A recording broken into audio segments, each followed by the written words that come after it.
사랑하는 은혜와 진리 장로교회 교우 여러분, 어젯밤도 평안하셨습니까? 오늘은 2026년의 첫 번째 새벽에 만나 시간입니다. 올 한 해도 저와 여러분의 삶 속에 하나님의 은혜가 풍성하시기를 주님의 이름으로 축원합니다. 오늘 새벽에 만나 본문은 고린도후서 10장 1절에서 18절입니다. 고린도후서 10장 1절에서 18절을 제가 읽어드리겠습니다.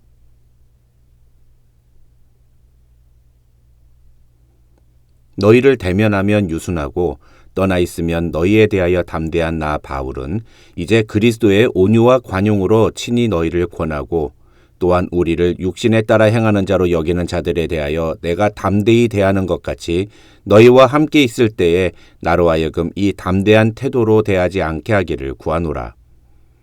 우리가 육신으로 행하나 육신에 따라 싸우지 아니하노니 우리의 싸우는 무기는 육신에 속한 것이 아니요 오직 어떤 견고한 진도 무너뜨리는 하나님의 능력이라. 모든 이론을 무너뜨리며 하나님 아는 것을 대적하여 높아진 것을 다 무너뜨리고 모든 생각을 사로잡아 그리스도에게 복종하게 하니 너희의 복종이 온전하게 될 때에 모든 복종하지 않는 것을 벌하려고 준비하는 중에 있노라. 너희는 외모만 보는도다. 만일 사람이 자기가 그리스도에게 속한 줄을 믿을진대 자기가 그리스도에게 속한 것 같이 우리도 그러한 줄을 자기 속으로 다시 생각할 것이라. 주께서 주신 권세는 너희를 무너뜨리려고 하신 것이 아니요 세우려고 하신 것이니 내가 이에 대하여 지나치게 자랑하여도 부끄럽지 아니하리라.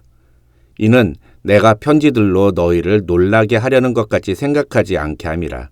그들의 말이 그의 편지들은 무게가 있고 힘이 있으나 그가 몸으로 대할 때는 약하고 그 말도 시원하지 않다 하니 이런 사람은 우리가 떠나 있을 때에 편지들로 말하는 것과 함께 있을 때 행하는 일이 같은 것임을 알지라. 우리는 자기를 칭찬하는 어떤 자와 더불어 감히 짝하며 비교할 수 없노라. 그러나 그들이 자기로서 자기를 헤아리고 자기로서 자기를 비교하니 지혜가 없도다. 그러나 우리는 분수 이상의 자랑을 하지 않고 오직 하나님이 우리에게 나누어 주신 그 범위의 한계를 따라 하노니 곧 너희에게까지 이른 것이라. 우리가 너희에게 미치지 못할 자로서 스스로 지나쳐 나아간 것이 아니요 그리스도의 복음으로 너희에게까지 이른 것이라. 우리는 남의 수고를 가지고 분수 이상의 자랑을 하는 것이 아니라 오직 너희 믿음이 자랄수록 우리의 규범을 따라 너희 가운데서 더욱 풍성하여지기를 바라노라. 이는 남의 규범으로 이루어 놓은 것으로 자랑하지 아니하고 너희 지역을 넘어 복음을 전하려 함이라. 자랑하는 자는 주 안에서 자랑할지니라. 옳다 인정함을 받는 자는 자기를 칭찬하는 자가 아니요 오직 주께서 칭찬하시는 자니라.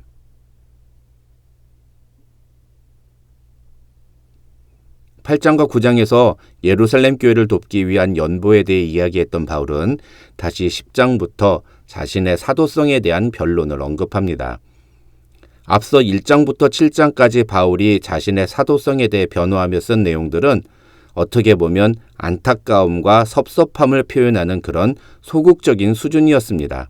그러나 10장부터 바울은 태도를 바꿔서 굉장히 공격적이고 강경한 어조로 노골적인 표현들을 숨기지 않으며 자신을 변호합니다. 이런 어투의 변화 때문에 앞서 말씀드린 것처럼 고린도후서가 몇 개의 서로 다른 편지들을 모아서 편집한 것이라고 주장하는 학자들이 있습니다만 오히려 이러한 어조의 변화는 자신의 사도성을 부정하고 비난하는 사람들을 절대로 그냥 넘어가지 않겠다는 바울의 의지를 보여주는 것이며 다시 한번 자신은 예수 그리스도의 사도라는 사실을 강하게 강조하려는 바울의 의도라고 할 수 있습니다. 그래서 어떤 학자는 고린도서 1장부터 9장까지는 바울이 자신에 대해서 긍정적인 태도를 보여준 사람들에게 쓴 편지이고 10장부터 13장은 자신의 사도성을 부정하는 사람들에게 쓴 편지라고 설명하기도 합니다. 이런 전체적인 분위기 속에서 오늘 본문인 10장은 크게 두 부분으로 나눌 수 있습니다. 먼저 1절로 11절에서 바울은 그리스도께서 자신에게 허락하신 사도로서의 권세를 가지고 자신의 사도성을 부정하거나 비방하는 자들을 강하게 징계하겠다는 의지를 드러냅니다. 바울은 거짓 교사의 주장에 미혹되어 자신의 사도권을 의심하고 부정하는 자들을 절대로 그냥 넘어가지 않고 반드시 그들을 벌하겠다고 말합니다. 그러면서 자신이 자신의 사도성을 부정하거나 비방하는 자들의 주장대로 육체를 따라 행하는 자가 아니라 오히려 그 반대로 자신은 하나님 아는 것을 대적하여 높아진 것과 싸우고 있다고 주장합니다. 그래서 자신은 성도들을 가급적 온유함과 관용의 마음으로 대하고 싶지만 끝끝내 그들이 자신의 사도성을 부정하고 자신의 권면을 거부한다면 자신은 주께서 주신 권세, 즉 사도적 권위를 가지고 그들을 징계할 것이라고 말합니다. 9절에서 바울은 자기가 편지라서 이런 말을 하는 게 아니라고 말하는데 10절을 보면 바울의 사도성을 부정한 사람들은 그런 바울의 편지에 대해서 글로 읽으면 무게가 있고 힘이 느껴지는데 실제로 바울을 만나면 볼품도 없고 말도 시원치 않다고 바울을 비방한 것으로 보여집니다.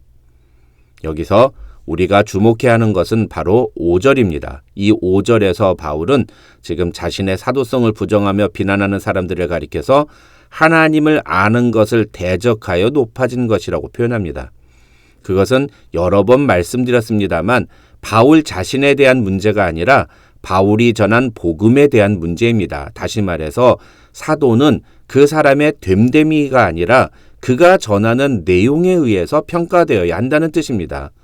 바울 자신이 전한 복음은 예수 그리스도께서 가르치신 복음이고 따라서 자신의 사도성을 부정하는 것은 예수 그리스도의 복음을 부정하는 것과 같다. 하나님을 아는 것을 대적하는 교만한 태도다. 이런 말을 하고 있는 것입니다. 전에도 말씀드렸습니다만 목회자를 평가할 때 가장 중요한 기준은 그가 바른 복음을 전하느냐 아니면 복음으로 포장된 자기 욕망과 자기 확신을 전하느냐여야 합니다. 그러나 오늘날 많은 기독교인들이 목회자를 평가하는 기준을 보면 그런 기준과는 전혀 상관없는 것을 가지고 목회자를 평가하는 것 같습니다. 똑같은 내용을 전해도 몇만 명이 모이는 교회에 담임 목사가 이야기를 하면 그 말은 사람들이 귀담아 듣지만 작은 개척교회 목사가 똑같은 내용을 이야기하면 아무도 귀담아 듣지 않습니다. 담임 목사와 부목사도 마찬가지입니다.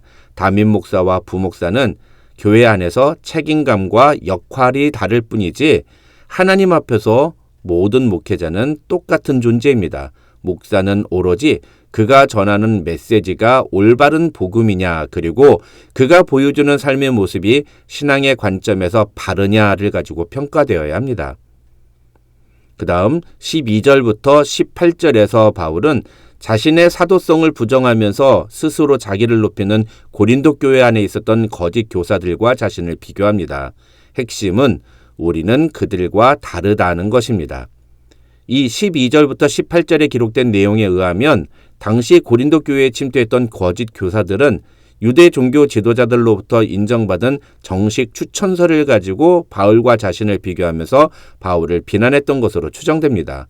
12절에서 바울은 그런 거짓 교사들의 행동을 자기를 칭찬하는 것이라고 표현합니다.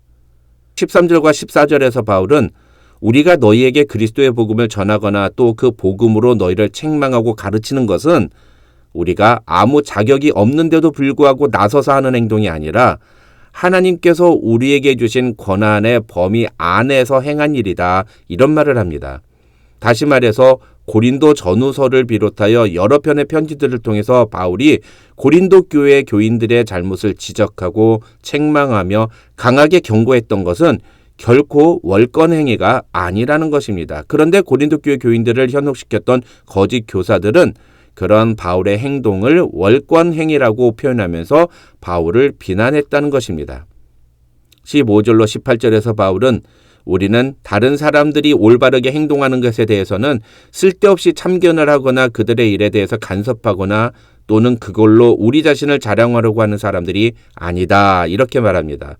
그러면서 17절과 18절에서 자기가 자기를 자랑하는 것은 아무 쓸데없다. 진짜 중요한 것은 주께서 칭찬하시는 것이다. 이렇게 말합니다. 어떤 면에서 보면 고린도 교회 자체가 바울의 자랑거리였습니다. 왜냐하면 고린도 교회는 바울이 고린도에서 1년 6개월 동안 온갖 핍박과 박해를 견디면서 복음을 전하고 가르쳤던 바울이 개척한 교회였기 때문입니다. 그래서 어떻게 보면 거짓 교사들이 바울에 대해서 비난하고 부정할 때 그 누구보다도 고린도 교회 교인들이 앞에서 바울을 변호하고 바울을 보호했어야 마땅했습니다. 그 모든 것을 바울 덕분이라고 다 말할 수는 없을지 모르지만 그래도 바울이 전한 복음 때문에 우리가 예수를 믿게 되었으니 바울은 분명 주님께서 우리에게 보내주신 사도가 맞다. 그렇게 바울을 변호했어야 옳은 것이었습니다. 그런데 고린도 교회 교인들은 바울의 사도성을 부정하며 시비 거는 거짓 교사들에게 분명하게 대답하지 못하고 오히려 나아가 그들의 허술한 논리에 현혹이 되어서 바울의 사도성을 함께 부정하고 의심하는 행동을 보여준 것입니다. 바울은 한 번도 자신을 자랑한 적이 없었습니다. 그리고 오늘 본문에서도 자랑하는 자는 주 안에서 자랑하라 하면서 옳다 인정함을 받는 자는 자기를 칭찬하는 자가 아니요 오직 주께서 칭찬하시는 자라고 말합니다. 다른 말로 하면 주께서 칭찬하시는 사람이 진짜 옳은 사람이라는 것입니다. 그래서 뒤에 나오는 11장과 12장에서 바울은 자신이 어떤 점에서 주님께 칭찬받을 만한가에 대해서 이야기합니다. 저는 이 말씀을 읽으면서 지난 2025년 한 해 제가 우리 교회를 섬겼던 모습을 주께서 보실 때 저에 대해 뭐라고 말씀하실까? 주님이 저를 칭찬하실 만한 부분은 무엇일까를 생각해 보았습니다. 그리고 그 질문에 선명하게 대답할 만한 것을 찾지 못해 너무 부끄러웠습니다. 여러분은 어떻습니까? 여러분은 주님께서 여러분의 모습을 보시며 칭찬할 만한 내용이 생각나십니까? 지금은 분명하게 생각나는 것이 없다 하더라도 괜찮습니다. 다만 1년 뒤에 2026년을 돌아보는 시점에서는 주님께서 여러분을 반드시 칭찬하는 그런 성도들이 되셨으면 좋겠습니다. 저나 여러분이나 우리 모두 다 주님 앞에 서는 순간까지 그렇게 주님께 칭찬받는 성도들이 되시기를 주님의 이름으로 축원합니다.